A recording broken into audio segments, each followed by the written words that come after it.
ఈ పార్టీ నాయకులకి అంచనా వేస్తున్నారు ఏమని, ఇక్కడ ఎవరికిస్తే బాగుంటుంది, ఎవరైతే చేయగలుగుతాం.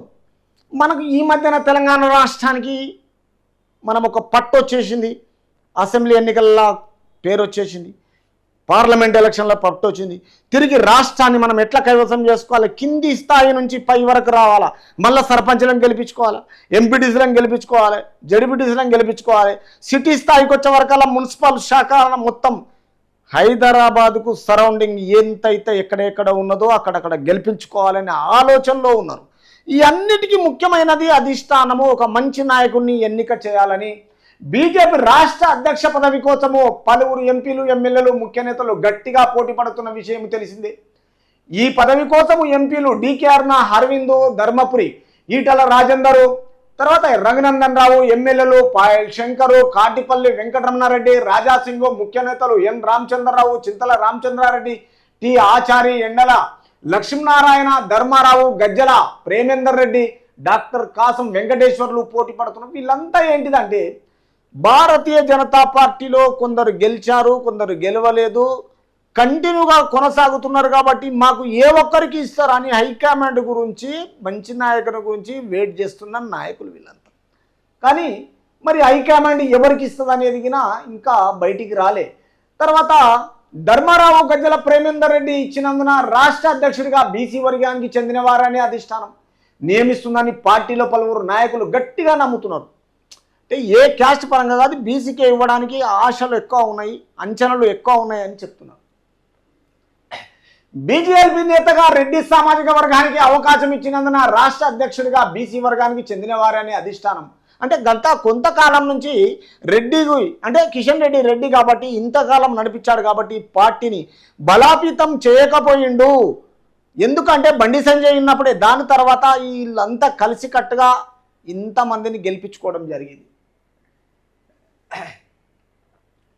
ఈ వాదన రాష్ట్ర రాజకీయాల్లో తలపండిన ఈటల రాజేందర్కు అడ్వాంటేజ్గా మారొచ్చని అభిప్రాయం వ్యక్తమవుతుంది. ఎందుకంటే వీళ్ళందరిలో అందరూ చేశారు కాబట్టి వీళ్ళందరికంటే బీసీ వర్గానికి చెందిన ఈటల రాజేందర్ ఇవ్వచ్చు ఆయనకు హైకమాండ్ అనేది. కానీ కొన్ని వాళ్ళంతా అంచెలంచెలుగా వాళ్ళ ఆలోచన పరంగా ఒక వ్యక్తం చేస్తున్నారు ఈ ఈటల రాజేందర్ గురించి. చూద్దాం మరి హైకమాండ్ ఏం చేస్తుంది అనేది అందులోకి వెళ్తే తెలుస్తుంది.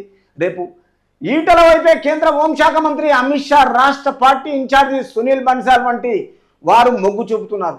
అంటే హైకమాండ్లో భారతదేశమైన హోమ్ మినిస్టర్ అమిత్ షా గారైనా, ఈరోజు మోడీ గారు అయిపోయినా, తర్వాత పార్టీ పగ్గాలు చేతిలో ఉన్న రాష్ట్ర ఇన్ఛార్జి సునీల్ బన్సాల్ వంటి వారు మొగ్గు చూపుతున్నారని పార్టీ వర్గాలు అంచనా వేస్తున్నాయి. అంచనాలు వేరు, ఇవ్వడం వేరు, వీళ్ళ కలలుగా అనడం వేరే. మరి పార్టీని ఏ విధంగా బలోపేతం చేస్తారు, ఎవరికి ఇస్తారనేది హైకమాండే డిక్లేర్ చేస్తారు. కాబట్టి అప్పటి వరకు మనం వెయిట్ చేయాలి. బీసీ వర్గాల నుంచే ఎంపిక చేసే ఈటలతో పాటు అరవింద్, ధర్మపురి, పాయల్ శంకర్ రెడ్డి, టి ఆచారి, లక్ష్మీనారాయణ, కాసం వెంకటేశ్వర్లు, సో వగైరా చాలా మంది ఉన్నారు. అందులో ఎవరికి ఇస్తారనేది హైకమాండ్కి మాత్రమే తెలుస్తుంది.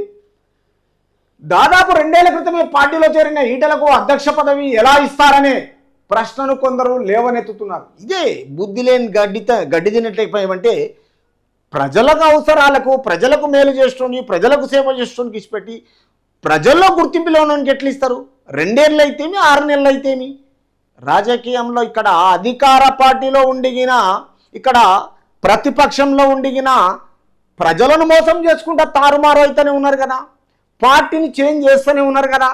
మరి ఏ పార్టీ లేకుండా ఓటమి గెలిచి తర్వాత ఇప్పుడు పార్లమెంట్లో గెలిచిన మనిషికి, బీసీ నాయకుడికి ఎందుకు ఇవ్వకూడదు? అంటే వీళ్ళ దాంట్లోనే ఆశ. మనిషికి ఒకటి ఆశ, రెండోది అవసరం. ఈ అవసరం గురించే మనుషులలో నానా రకాల ఎత్తుగడలు వేస్తుంటారు. అది ఎక్కడికి దారి తీస్తుంది? హైకమాండ్ తీస్తుందా, ప్రజల్లోకి వెళ్తుందా? అది ఆలోచన చేయరు. స్వార్థంతో కూడుకున్న మనిషి సాటైతే మోసపూరితంగా మోసం చేయడానికి చాలా పూనుకున్నారు ప్రజలు ఈ రోజులలో.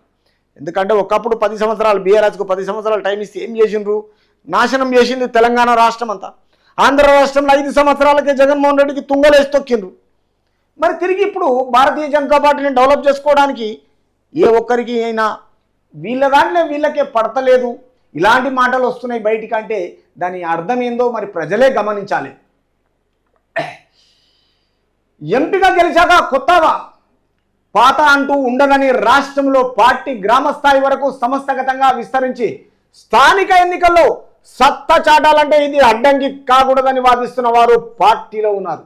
అంటే ఎప్పటికైనా ఒక ఎమ్మెల్యేగా ఓడిపోయినా, ఎంపీగా ఓడిపోయినా, ఈరోజు ఎమ్మెల్యే ఓడిపోయిన తర్వాత పార్లమెంటులో ఎంపీగా గెలిచిన తర్వాత అయినా కొత్త పాత లేకుండా 2 సంవత్సరాలు అయినా కానీ నాకు ఎందుకు ఇవ్వకూడదని ఈటల రాజేందర్ అడుగున్న పార్టీలో కొందరు ఈ ఆశాభంగాన్ని పబ్లిక్లో చూపుతున్నారు.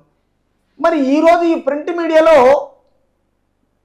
మీడియాలో క్లియర్గా ఏమంటున్నారంటే భారతీయ జనతా పార్టీకి కొత్త రథసారథిని నియమించడానికి అధికార పార్టీకి ఇంకా ఎంతకాలం పడుతుందని ఆశతో ప్రజలకు మంచి నాయకుని గురించి సెలక్షన్